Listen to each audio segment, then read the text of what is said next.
Hey guys, this is Shane and Garrett back from 1776. We've gone for a little while. We've had a lot of things going on here in the shop. By now, most of you guys are probably pretty aware of the new ATF pistol brace ruling.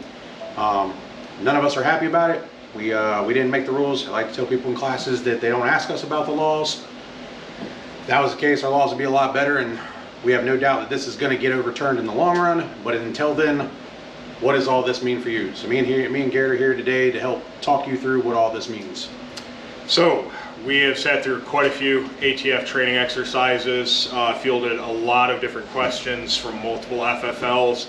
Our general understanding at this point, and obviously that there is a lot of gray area involved in some of the explanations involving what they accept now and what could possibly change down the road. But at this point in time, this is the information that we feel comfortable sharing.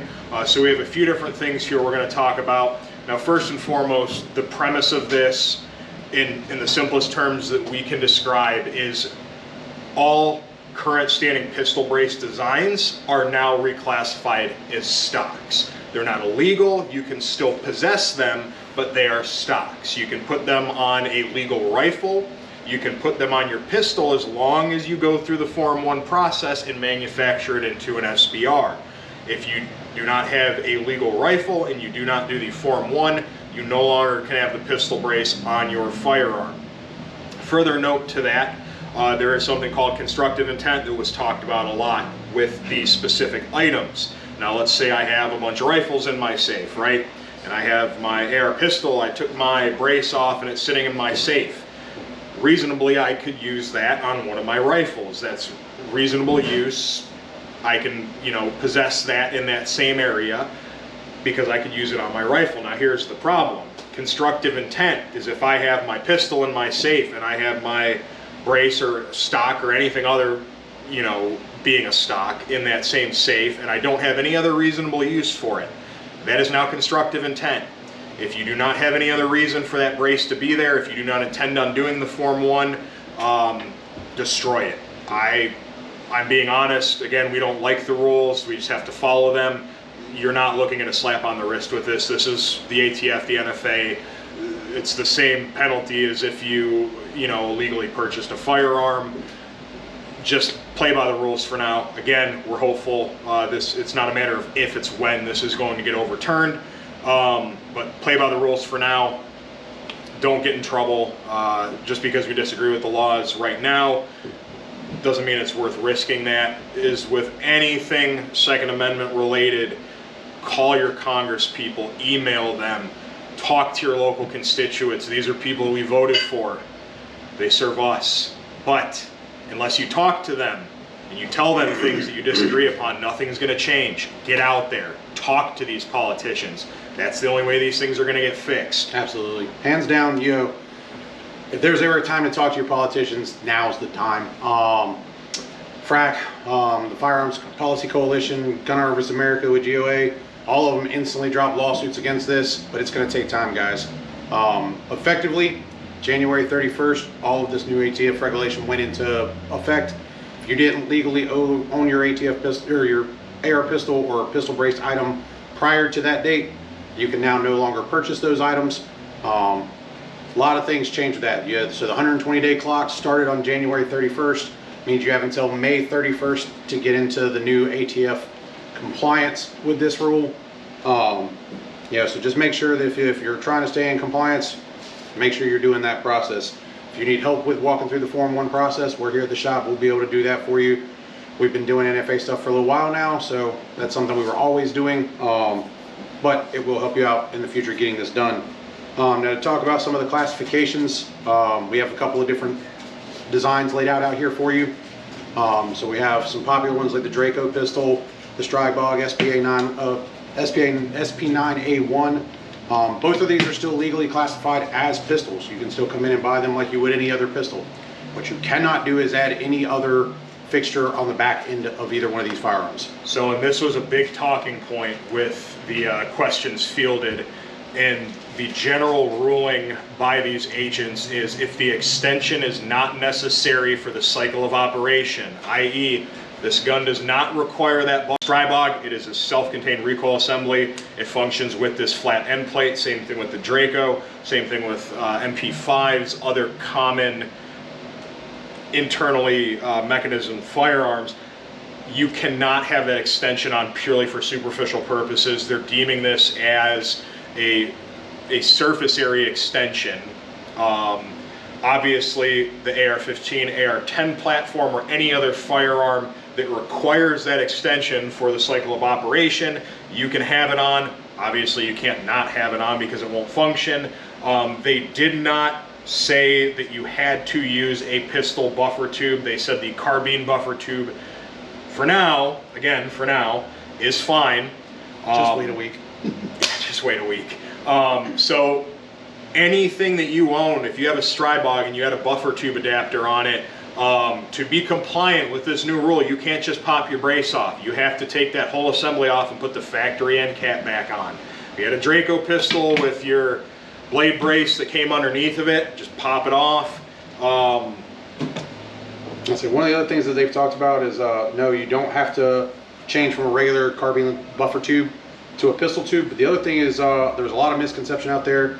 People talking about, oh, well, what happens if I do my Form 1 and I take my photos and I put it on there and for some reason it times out? Well, one, they're not requiring you to take a photo of the entire firearm. We asked this question multiple times and we actually were able to pin them down to a solid, straight answer.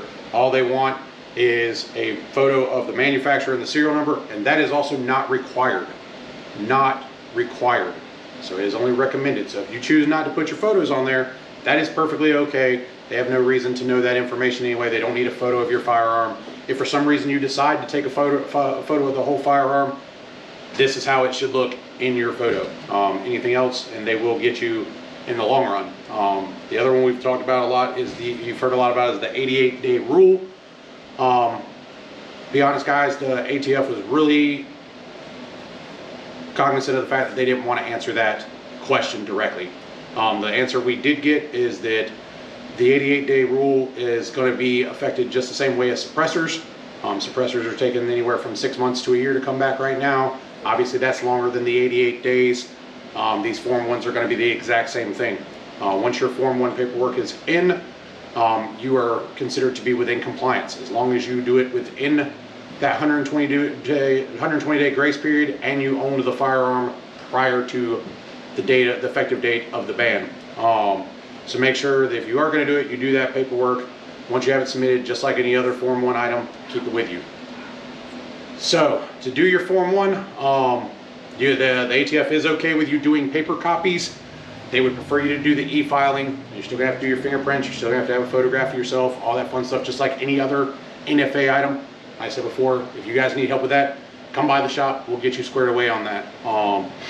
The other one we hear a lot of people talking about, the Ronis. We don't actually have one here in the shop right this second, but a lot of popular items for like the Ronis, the micro Ronis, to insert your Glock pistol or Springfield or whatever other pistol inside there. If you want to keep that, you have to Form 1 that pistol, and it has to stay inside that Roni. There will be no more inserting it into the Roni to go to the range and shoot, taking it back out to be your carry pistol for the day. Once you Form 1 it into that SBR, it has to stay inside that Roni. So keep that one in mind as well. Another one that, and very adamantly conveyed by the ATF, there is no reclassification of this, but any AOWs that you previously could buy an adapter for, put the pistol tube in the stabilizing brace on, you are now manufacturing a short barrel shotgun. These are not included in the tax stamp. Shotguns are not covered by this. Yeah. So if you own one of these AOWs and you have the pistol grip stock on it, take it off, put the bird's head grip back on. That is the only way to be compliant. Now you can still pay your $200 tax stamp, apply for the short barrel shotgun, but this has no bearing on the amnesty period. Basically, if you have that pistol brace on it, it is a stocked shotgun. If you don't plan on doing the paid $200 tax stamp to manufacture a short barrel shotgun, take it off. It's not legal anymore. Put the bird's head grip back on. That's literally all you can do with these AOWs right now. Put them back to factory configuration, pay your $200 tax stamp, make it into a short barrel shotgun. So we also talked about some other things. If you are someone that has a disability, can I still use my pistol brace as its intended use? No. The ATF doesn't care. They said there are absolutely no exceptions for the NFA. None. Can I go buy me a receiver set today and build it out for this free tax stamp? No. It had to be fully built and in your possession prior to January 31st. Can you still go out and buy your receiver and build it into what was the AR pistol classification? Yes, but you will have to pay the $200 for your tax stamp. So that has always been the option. There are plenty of people that go out and SBR their AR pistols. That has always been the option on the Form 1. After that, after that grace period's up, if you decide not to do it in that time frame and then you do it later, you're going to have to pay that $200 tax stamp. Just keep that in mind. Again, guys, we don't agree with it. We don't see this as in any way, shape, or form an enforceable rule, even if it was constitutional. It's not. It's going to get overturned.